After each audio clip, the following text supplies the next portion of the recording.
तुम्हारे बाबूजी तो कब के गुजर गए। अब उनका जो सामान है वो पड़े पड़े कबाड़ा हो रहा है। बेच ही दो, कुछ पैसे आ जाएंगे। बात तो सही है, अगले संडे फुर्सत में यही करेंगे। अगले संडे रोहित सारा सामान कबाड़ी को घर बुला के दे देता है। तभी उसकी नजर बाबूजी की पुरानी टीवी पर जाती है, जो इतने सालों तक कूड़े में पड़ी थी, फिर भी चमचमा रही थी। टीवी तो देखो, जैसे एकदम नई हो। हाँ, बाबूजी को टीवी देखना बहुत पसंद था। उनका सपना था कि वो टीवी पे आए। एक बार मौका भी था जब वो अपने गांव के गाने सुनाने किसी चैनल पर जाने वाले थे, पर मैं और मेरा भाई लड़ पड़े और बाबूजी को घर पर ही रुकना पड़ा। चला के देखे क्या? हाँ हाँ, क्यों नहीं, देख लेते हैं।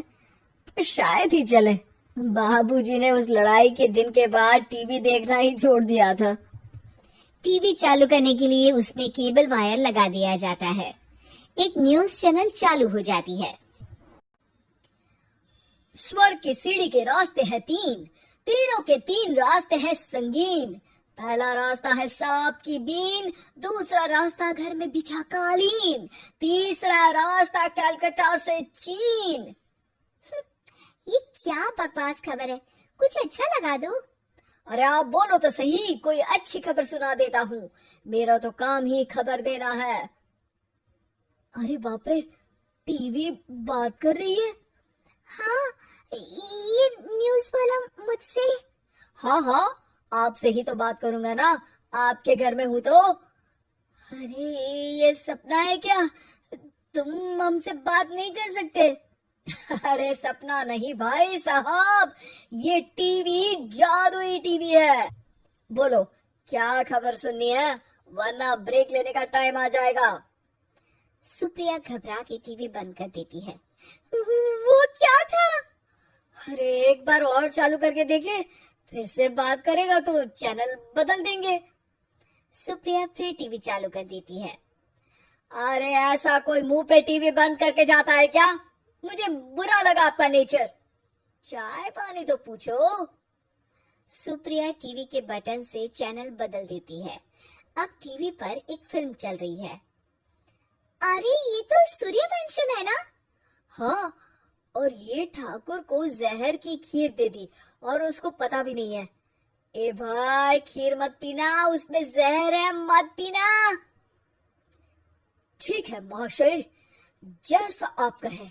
हाँ। अरे आपकी बात मान ली, पूरी पिक्चर ही अब तो बदल जाएगी। मतलब ये सच में जादुई टीवी है? तभी वहाँ कबाड़ी आ जाता है। भैया, टीवी के 150 रुपए दूंगा, चलेगा? अरे 1.5 करोड़ में भी ना दे तुमको ये टीवी हम।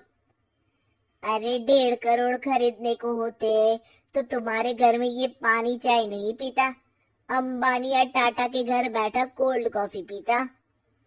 रोहित कबाड़ी का हिसाब करके उसे वहां से चलता करता है और अपने भाई शशिकांत को फोन लगा के बुलाता है।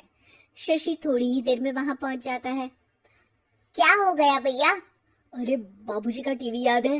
हाँ हाँ, जिसमें घुसे रहते थे हमेशा वो, और अपने को कुछ नहीं देखने देते थे। अरे वो अब जादुई टीवी बन गया है। भैया, आपकी बकवास करने की आदत अब तक नहीं गई। अरे आपके घर में बच्चे हैं, अब तो बड़ों जैसी बात करो। रोहित जाके टीवी चालू कर देता है। टीवी पर एक जादू का शो हो रहा है जिसमें एक जादूगर है।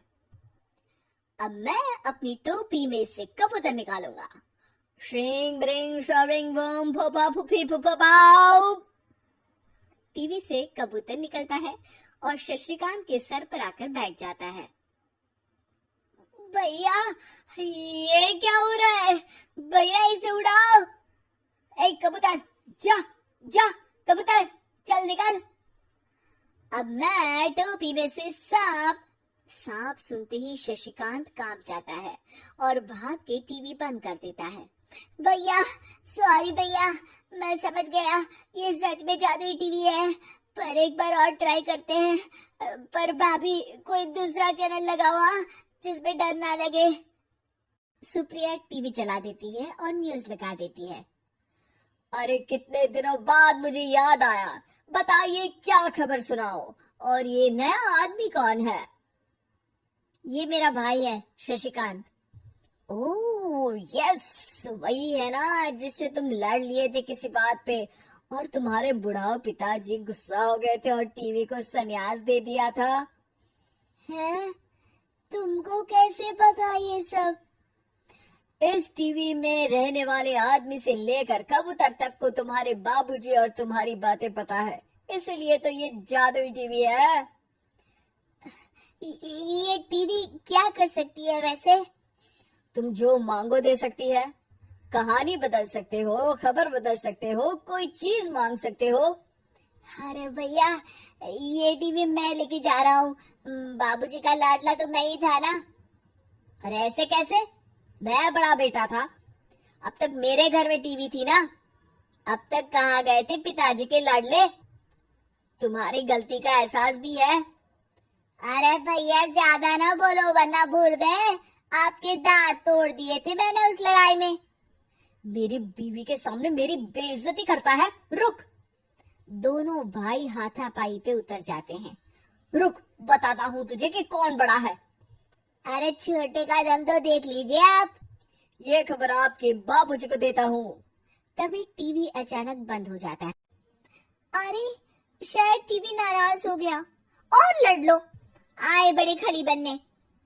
टीवी से एक तेज रोशनी निकलती है और टीवी में बाबूजी दिखाई देते हैं। बाबूजी आप इतना चकरा क्यों रहा है? अपने बाप को नहीं पहचानता क्या? ये तो ऐसा ही है बाबूजी। प्रणाम बाबूजी। अरे चुप कर, तुम दोनों ही उल्टे हो।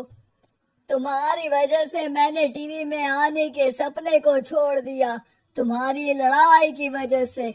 और तो और, जितना मैं अपनी बीवी को नहीं देखता था उतना टीवी को देखता था, वो भी छोड़ दिया तुम दोनों की लड़ाई की वजह से। और अब मरने के बाद जब मैंने टीवी को जादुई टीवी बना दिया तो भी तुम इसका फल लेने की जगह लड़ रहे हो। अरे तुम तो लायक ही नहीं हो। अब तुमको बाबा जी का ठुल्लू भी नहीं मिलेगा। बाबूजी चले जाते हैं। टीवी बंद हो जाता है। रोहित और शशिकांत गिड़गिड़ा के टीवी के सामने हाथ जोड़ के बाबूजी को बुलाते हैं, पर टीवी सिर्फ धुआं निकालता रहता है।